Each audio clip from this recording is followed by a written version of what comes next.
নমস্কার, সকলকে স্বাগত। আজ আমাদের এশিয়ার 2R এর সেকেন্ড ক্লাস নাম্বার 2। আজ আমরা জানবো কার্ড ক্যাটালগ সম্পর্কে। গত ভিডিওতে আমরা জেনেছি এশিয়ার এর বেসিক কিছু স্টেপস, তার হিস্ট্রি, তার স্ট্রাকচার, তার লেভেলস এই সমস্ত। তো আজ আমরা জানবো যে এশিয়ার এর কার্ডের ক্যাটালগের বিভিন্ন ধরন, বিভিন্ন রকমের প্রয়াস। চলুন শুরু করা যাক। তো আজকে আমরা যেগুলো শিখবো সেগুলো হচ্ছে ক্যাটালগের বিভিন্ন রূপ বা ফর্ম কি কি আছে। তার মধ্যে একটি অন্যতম যে কার্ড ক্যাটালগ, সেটি কি জিনিস, সেটি কেমন, এবং ক্যাটালগ কার্ডের সাথে এশিয়ার 2R এর কি সম্পর্ক বা তার ব্যবহার কিভাবে আমরা করতে পারি। চলুন দেখা যাক। সো ফার্স্ট অফ অল, ক্যাটালগের বিভিন্ন রূপ আছে। বিভিন্ন রূপ বলতে আমরা সাধারণত দুটি রূপকে বোঝাই। একটি হচ্ছে ইন্টারনাল এবং একটি হচ্ছে এক্সটার্নাল। ইন্টারনাল এবং এক্সটার্নাল এই দুটি ক্যাটালগ ফর্ম বা ক্যাটালগ দেখা যায়। ইন্টারনাল বলতে আমরা সাধারণত বুঝি অভিধান, বর্গীকৃত, বর্ণানুক্রমিক এই সমস্ত ক্যাটালগ।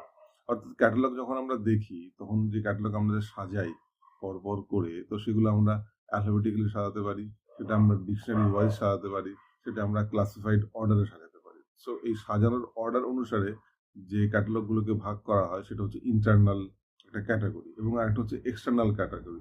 অর্থাৎ ক্যাটালগটার ফর্মটা কি, দেখতে কেমন, ক্যাটালগটা কিসের দিয়ে তৈরি বা ইত্যাদি, এইগুলোকে বলছি আমরা external format.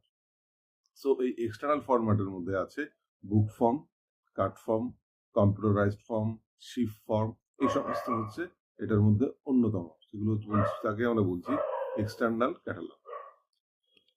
Next, card form বা কার্ড ক্যাটালগ। কার্ড ক্যাটালগ বা কার্ড ফর্ম যাকে আমরা বলি। তো সাধারণত এই কার্ড ক্যাটালগ যেটা আপনারা ছবিতে দেখতে পাচ্ছেন, সো এই কার্ডের মধ্যে এগুলো একটু খুব মোটা শক্ত হয়, এবং এটা একটা মাপ আছে এই কার্ডের, একটা 12.5 ইন্টু 7.5 সেন্টিমিটার। এটা হচ্ছে অ্যাকচুয়াল মোটা মাপ এই ক্যাটালগ কার্ডের। সো এটা সহজেই বিভিন্ন বইয়ের দোকানে অর্ডার দিলে এগুলোকে আমরা সহজেই পেতে পারি। এই কার্ডের কিছু বিশেষত্ব আছে। সেই কার্ডটি দেখতে একটি আয়তকার বক্সের মতো, এবং এর মধ্যে কয়েকটি দাগ আছে, যেটা এই ছবিতে দেখা যাচ্ছে না, পরবর্তীগুলোতে ছবিতে আমরা সেগুলো দেখতে পাবো। তো এবং নিচে একটি ছিদ্র দেখা যায়। এটা একটা ক্যাটালগ কার্ড। এটার মধ্যে আমাদের এশিয়ার বিভিন্ন রুলস বা একটি বইয়ের বিভিন্ন রকমের পার্টস বা বিভিন্ন রকমের অংশ, সেগুলো আমাদের এই ক্যাটালগ কার্ডের মধ্যেই লিখতে হয়।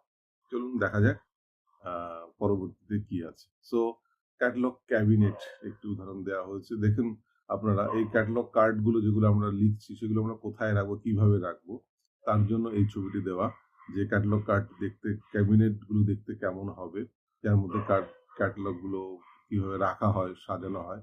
তো এরকম একটি কাঠের বাক্স যার মধ্যে ক্যাটালগ কার্ড গুলো রাখা থাকে, এবং যে ছিদ্রটা আছে সেই ছিদ্র সবগুলোর ভিতর দিয়ে একটি লোহার রড বা ধাতব কোনো রড দিয়ে এই ক্যাটালগ কার্ডগুলোকে মেইনলি ব্যবহার করা হয়। আপনারা এই যে একটা এখানটাতে যে মাউস পয়েন্টটা যেখানে আছে, এটা হচ্ছে একটা পয়েন্ট, এটা টান দিলে বেরিয়ে আসে, এবং কার্ডগুলোকে যথাযথভাবে এখান থেকে যাতে কেউ তুলে নিয়ে যেতে না পারে, বা অ্যারেঞ্জমেন্ট যাতে ঠিকঠাক মতো থাকে, সেই জন্যই এই ব্যবস্থাটা করা। এবং আমরা এই ছবিটাতে দেখতে পাচ্ছি এই ক্যাটালগ কার্ড কিভাবে একজন ব্যবহারকারী দেখতে পারেন, তারা এইভাবে তারা ক্যাটালগ কার্ড দেখবেন। সো একটু আগে বলছিলাম ক্যাটালগ কার্ডের বিভিন্ন পার্টস আছে, অংশ আছে। সো একটি ক্যাটালগ কার্ড দেখতে এমনই হয়। তো এই ক্যাটালগ কার্ডের মধ্যে দুটি অংশ আছে, দুটি পার্ট আছে। এই যে একটি রেড কালারের লাইন এখান থেকে দেখতে পাচ্ছি আমরা, এটাকে বলছি আমরা লিড লাইন। সো এই লিড লাইনের দুটি পার্ট আমরা যদি দেখি, একটি উপরের অংশ, একটি হচ্ছে নিচের অংশ। উপরের যে অংশটুকু আছে এই অংশটাকে বলি আমরা অ্যাক্সেস পয়েন্ট, এবং নিচের যে পোর্শনটুকু আছে, অর্থাৎ লিড লাইনের নিচের যে অংশটুকু আছে এটাকে বলি আমরা ডেসক্রিপশন পার্ট বা ডেসক্রিপশন অংশ। এটা হচ্ছে এই লিড লাইনের উপরে এবং নিচে। এবং এখানে আমরা দুটো দাগ দেখতে পাচ্ছি। সেই দুটো দাগ, একটি হচ্ছে প্রথম এবং দ্বিতীয় দুটো দাগ। প্রথমটাকে বলি আমরা ফার্স্ট ইন্ডেনশন, এবং সেকেন্ড যেটা আছে তাকে বলি আমরা সেকেন্ড ইন্ডেনশন। এগুলো আমাদের মনে রাখতে হবে যে কোনটা ফার্স্ট ইন্ডেনশন, কোনটা সেকেন্ড ইন্ডেনশন, কোনটা লিড লাইন, কোনটা অ্যাক্সেস পয়েন্ট বা কোনটা ডেসক্রিপশন পার্ট। এগুলো হচ্ছে ক্যাটালগের বিভিন্ন অংশ, ক্যাটালগ কার্ডের বিভিন্ন রকম অংশগুলোকে আমরা এখানে দেখালাম।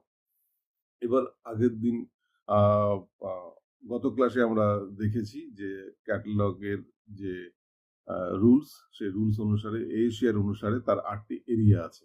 সেই 8টি এরিয়া বলেছিলাম সকলকে জানতে বা মনে রাখতে।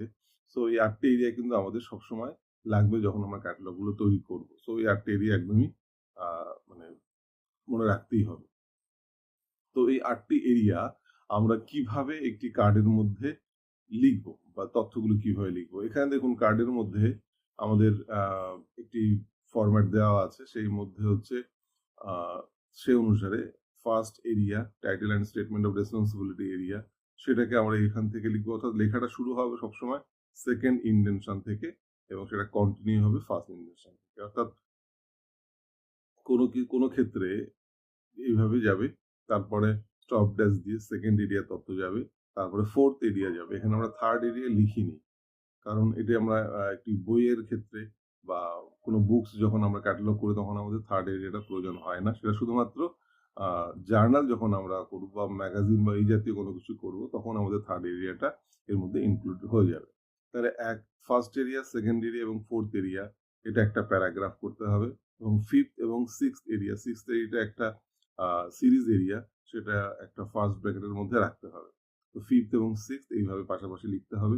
সেভেন্থ নোটস এরিয়া, সেটা স্বতন্ত্র একটি প্যারাগ্রাফ, এবং eighth area standard number and terms of availability, so সেটা এইথ এরিয়া, সেটা একটি স্বতন্ত্রভাবে চলবে। অর্থাৎ ফার্স্ট, সেকেন্ড, ফোর্থ একটা প্যারাগ্রাফ, ফিফথ, সিক্সথ একটা প্যারাগ্রাফ, সেভেন্থ ইন্ডিভিজুয়ালি একটা প্যারাগ্রাফ, এইথ ইন্ডিভিজুয়ালি একটা প্যারাগ্রাফ, এবং সেটা যে ফরম্যাটে লেখা আছে যেখান থেকে স্টার্ট হবে সেখান থেকে কিন্তু শুরু করতে হবে। আমরা যদি একটু ডিটেলসে দেখি তাহলে আমরা ঠিক এইভাবে দেখতে পাবো। কার্ডে 8টা যে এরিয়া আমরা লিখি তার অবস্থানটা কিভাবে আমরা দেখতে পারি, সেটা হচ্ছে এইখান থেকে আমরা একটু আগে দেখেছিলাম যে first area title and statement of responsibility area, তারপরে এডিশন এরিয়া, তারপরে হচ্ছে পাবলিকেশন, ডিস্ট্রিবিউশন এক্সেট্রা এরিয়া। অর্থাৎ এই 3টে area, first area, second area এবং ফোর্থ এরিয়া আমরা সহজে দেখতে পাচ্ছি। পরের ক্ষেত্রে ফিজিক্যাল ডিসক্রিপশন এরিয়া অর্থাৎ ফিফথ এরিয়া, সিরিজ এরিয়া একটু আগে বলেছি যে সেটা সিক্সথ এরিয়া এবং সেটা ব্র্যাকেটের মধ্যে রাখতে হয়, তো সেটা এইভাবে রাখতে হবে। তারপরে নোটস এরিয়া, তারপরে standard number and terms of availability. এই হলো 8টা এরিয়ার বর্ণনা। কিন্তু এছাড়াও আরো কিছু এই কার্ডের মধ্যে দেখতে পাচ্ছি, সেটা হচ্ছে এই লেফট সাইডে উপরের দিকে আছে কল নাম্বার, অর্থাৎ এই যে বক্সটা আছে এখানে আমরা গ্রন্থের কল নাম্বার লিখি, এবং এই ফিজিক্যাল ডেসক্রিপশন এরিয়া অর্থাৎ ফিফথ এরিয়া যেখানে আমরা লেখা হবে কার্ডের মধ্যে যেখানেই আসবে সেই তার অপোজিটের যে লাইনটা আছে সেখানে আমরা সাধারণত অ্যাক্সেসের নাম্বারটা লিখি, এবং উপরে লেখা আছে অ্যাক্সেস পয়েন্ট। এই অ্যাক্সেস পয়েন্ট সম্পর্কে আমরা জানবো, কিন্তু এটা শুরু হয় এখান থেকে, অর্থাৎ ফার্স্ট ইন্ডেনশন থেকে অ্যাক্সেস পয়েন্ট শুরু হবে। বারবার করে এটা মনে রাখতে হবে যে ফার্স্ট অ্যাক্সেস পয়েন্ট শুরু হবে ফার্স্ট ইন্ডেনশন থেকে, এবং অন্যান্য যে লেখাগুলো আছে যেমন করে দেওয়া আছে যেই ইন্ডেনশন থেকে শুরু হচ্ছে সেইভাবে সেটা চলবে। এবং নিচে একটি দেওয়া আছে ট্রেসিং সম্পর্কে আমরা পরবর্তীকালে আরো বিশদে জানবো। সো এখানে মনে রাখতে হবে কি জিনিস, সেটা হচ্ছে যে 3 নম্বর এরিয়াটা গ্রন্থের ক্যাটালগের জন্য ব্যবহৃত হয় না, এটি সিরিয়ালের জন্য প্রয়োজন, এবং কার্ডে মোট 4টি প্যারাগ্রাফ আছে। ফার্স্ট, সেকেন্ড এবং ফোর্থ এরিয়া মিলে একটা প্যারা, ফিফথ এবং সিক্সথ এরিয়া মিলে একটা প্যারা, সেভেন্থ স্বতন্ত্র একটি প্যারা, এইট এরিয়া একটা স্বতন্ত্র প্যারা, এবং দুটি এরিয়ার মাঝে একটি করে স্টপ স্পেস ড্যাশ স্পেস দিতে হয়। অর্থাৎ যেভাবে এখানে বলা আছে স্টপ স্পেস ড্যাশ স্পেস, আমরা যদি একটুখানি দেখি আগের ক্ষেত্রে যে এইটা একটা সিরিজ এরিয়া এবং এটা হচ্ছে ফিজিক্যাল ডেসক্রিপশন এরিয়া, এই দুটো এরিয়ার মাঝে একটা স্টপ এবং স্পেস আছে। দুটো এরিয়া যেহেতু আছে সেই জন্য এখানে একটা স্টপ স্পেস ড্যাশ স্পেস দেওয়া। ঠিক তেমনি এডিশন এরিয়া এবং title and statement of responsibility area দুটো স্বতন্ত্র এরিয়া, তাই তার মাঝে কানেকশনের জন্য আমাদেরকে স্টপ স্পেস ড্যাশ স্পেস দিতে হবে। ঠিক তেমনি এরিয়া এবং physical publication, distribution etcetera area, এই দুটো এরিয়া তার এর মাঝেও একটি স্টপ স্পেস ড্যাশ স্পেস দিতে হবে। অর্থাৎ একটি এরিয়া থেকে অন্য এরিয়াতে যেতে গেলে প্রথমে স্টপ দিতে হবে, দেন একটা হাইফেন দিতে হবে, দেন সেকেন্ড এরিয়া বা পরবর্তী এরিয়াটা শুরু করতে হবে। তো এটা আমাদের মনে রাখতে হবে, এবং এটাই আর এই সম্পর্কে পরবর্তী রুলস কি কি আছে সেগুলো আমরা পরের ভিডিওতে জানবো। Thank you.